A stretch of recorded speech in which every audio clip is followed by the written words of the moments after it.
Hello there, YouTube world. It's me, David again. How are you?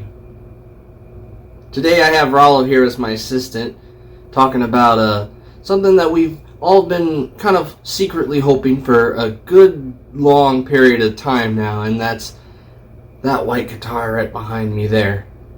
And that's the that's whether or not to find out if this guitar is worth it or not, because, well, Gibson didn't put it out, so what is this thing anyways, huh? So before we dive into details, I'm gonna, just in case, I doubt it, but just in case if there's anybody that doesn't know why we're all here in the first place, let me explain where this guitar came from. There's a TV show called Metalocalypse, created by this fantastic guitar player named Brendan Small, who utilized Gibson guitars as a part of this cartoon world that creates real music. And because of the outcome of the show has resulted years later that Gibson make real guitars based off the characters of the show.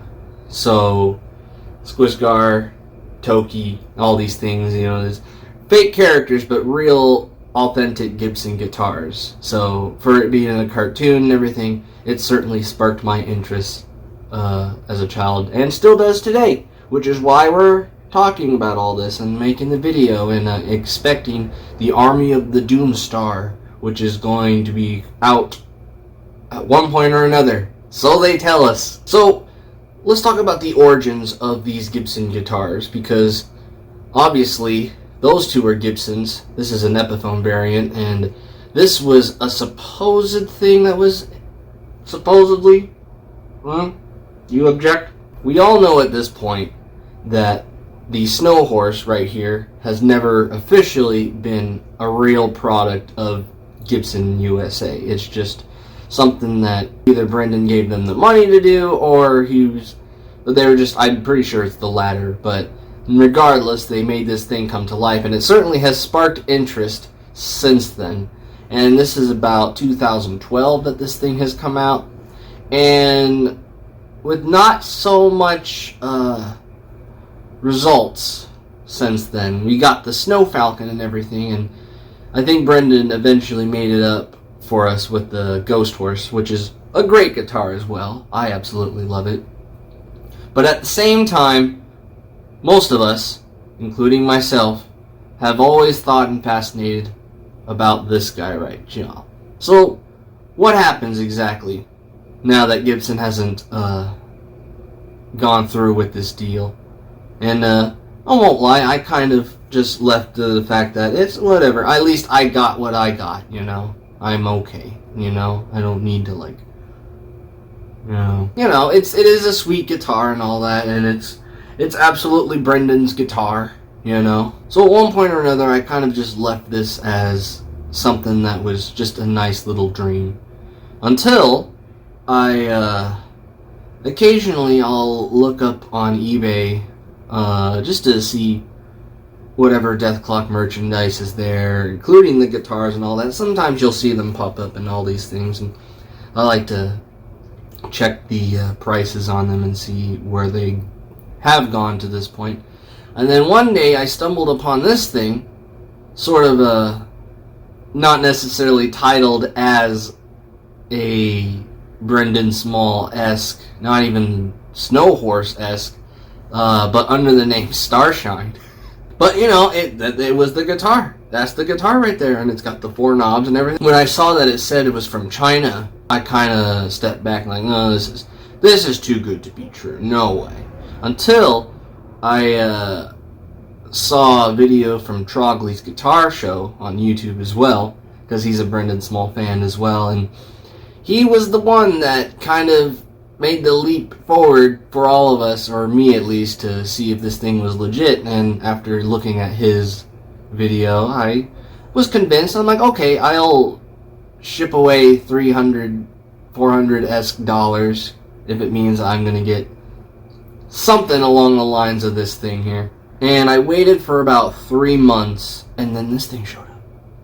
So I was sort of taken a little bit by surprise when I first got it, seeing that this thing is actually here. And what certainly made it worthwhile was the Trogley's review. If he ever sees it, I appreciate you what's the phrase? Taking the first step or whatever, you know what I mean? You know, just making sure this wasn't just too good to be true. Because this is certainly a guitar that's been on my mind. I daydream about this guitar still. So, that being said, let's get it out of the room. What is this guitar? It's actually a Chibson. Now, that being said, do I regret this decision? Is it not worth it? It has fulfilled one of my childhood fantasies by actually seeing that there's some sort of a luthier that has worked and taken time to put this guitar together. And for really as cheap as it was, that's American dollars, by the way. I should put out that it was I think I paid about $350 American dollars for this thing, and I totally was taken back by it. And it's as soon as you start playing it, you forget that there's not a name on there. There's not even a serial number on here.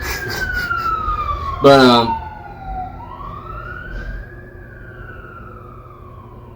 these kids. Alice Cooper writes one song about it being summer and kids think they own the place. The idea is, you as the viewer, if you're interested in considering purchasing this wonderful instrument here, is it something you should really do? I mean, it's only $400. That's the electric bill, you know? That's a nice payment on your car, or even repairing your car, you know? I would say if you have about $300 or $400 to burn, I don't like that. I'd say if you have $300 or so, and you know it's because consider the idea that a Gibson custom shop guitar, or even a Gibson USA, is over. We're already got 4 digits on the clerk machine right there. So, you know, it's putting things into perspective. It's certainly, like I said, once you close your eyes, there's when you're playing your favorite Death Clock riffs. That's kind of all you need right there, for me at least. Maybe some coffee. I'm going to get into the specs of this guitar for a little bit, because maybe I kind of was wondering a little bit about what's going on here. Basically, I won't lie to you, at least for me, I'm only speaking for me. Whoever wired this guitar up, he got the volume in the knob position, so if the neck pickup volume is closer to the edge, that's actually the bridge knob, and then the back one is the volume. So maybe he was having a moment or something, or he just thinks it's a funny joke. I don't know, and I kind of don't want to ask because I don't think I'm going to get a real response either, but it's quite alright. I did replace the pickups on the guitar because they certainly didn't feel like the most expensive. It kind of had this harsh kind of quality to it. To me, I thought they were kind of cheapo pickups. Once I took it to the luthier, who kind of gave me a rough idea about the dimensions that goes on the eastern side as opposed to the western side, because if we all know Pulp Fiction, we know that they don't believe in the metric system. So, of course, those kinds of little things come into play when it came to this guitar. For example, if you want to switch pots, because you're probably thinking this is not a quote-unquote Gibson guitar, so put these mystery pots in there, I was reassured that they were as quality of Gibson from the China side. They are, but they are a little bit smaller. So what that would mean is that if you would want to put an American set of pots in there, you'd have to, first of all, lose the knobs on there, because I think those knobs are specifically for this guitar, and if you'd have to get whole new size pots, you got to drill a hole, make it bigger, and I think you'd have to get new hats or whatever the hell those knob things are. So there's a lot of work gone into it. I wanted to originally have them push-pull like the rest of them are, but hearing all of that, I thought, no, I'll just have the pickup replacement.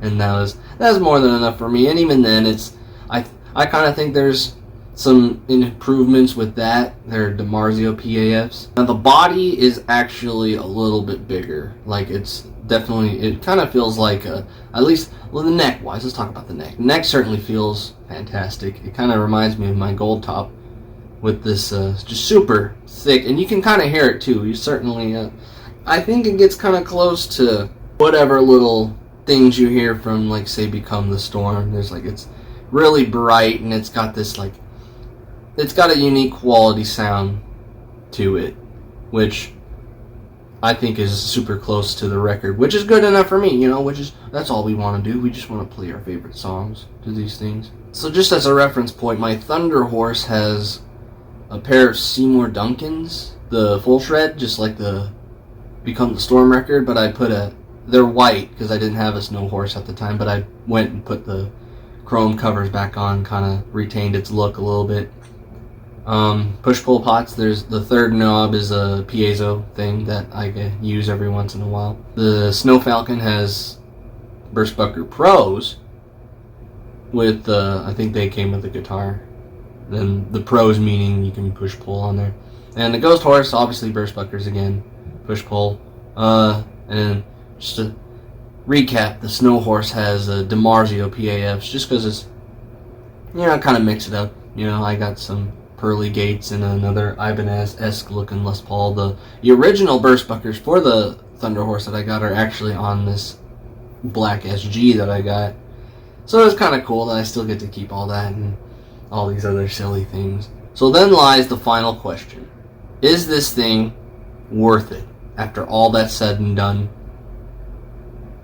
And I'd say yes. I think at one point or another, we've all had that conversation with ourselves if Gibson was even going to go through with it. And at one point or another, at least for me, I kind of just settled with the fact that it wasn't going to happen. For whatever reason. And you know what? Maybe we're not even supposed to know. That is the only thing between Brendan and Gibson. We should at least be thankful that these things exist. And the purpose of this video as well, to inform that should you, the interested buyer, still have some flame in your heart to get a Snowhorse-esque looking guitar, I would certainly recommend in purchasing this thing, because it's kind of cool and it's really great, and it's kind of nice that someone out there in this universe of ours went ahead and did an unspoken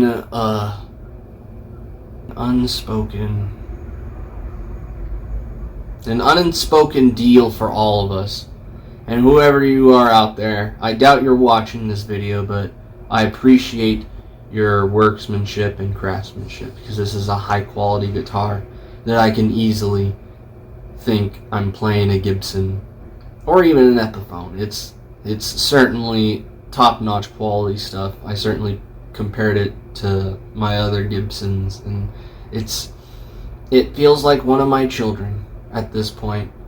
And hopefully now with the movie coming out soon, as well as the Death Album 4 oh my god, we got something to look forward to when it comes to playing some really great guitar, and I'm certainly looking forward to the movie as well, which is partly why I made this video.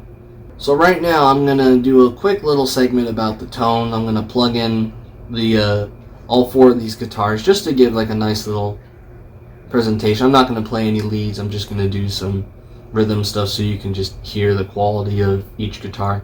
I am going to be running through a Fender Mustang with a Marshall clean sound, but for the gain I'm going to use a Friedman small box, which for anyone who's a fan of Brendan Small, you will, maybe you know, maybe you don't know, I'll post a picture. He had this picture of this small little tower of amplifiers that he's used for all these things, and the one on top is this 50 watt 1984 XL amplifier, which is essentially a small box.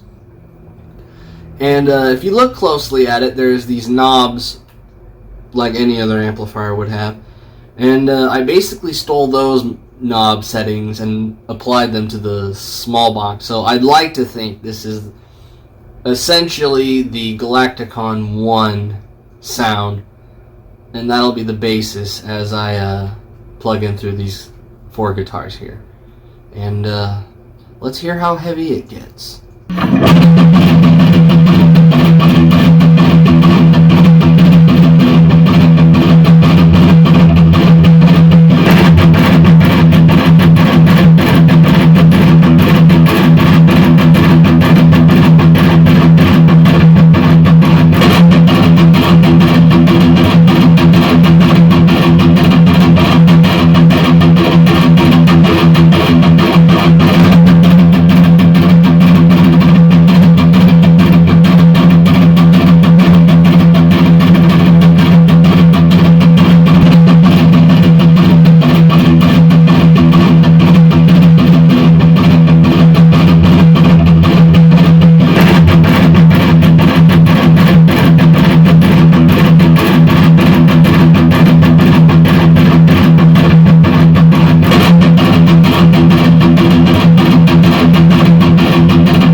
So there it is, ladies and gentlemen. I hope you've gained some sort of personal information about what to do should you feel like going on a spree of spending an X amount of money on a nice looking guitar. Honestly, it's not that bad of a purchase. Maybe it is, maybe it isn't. I'm not quite sure.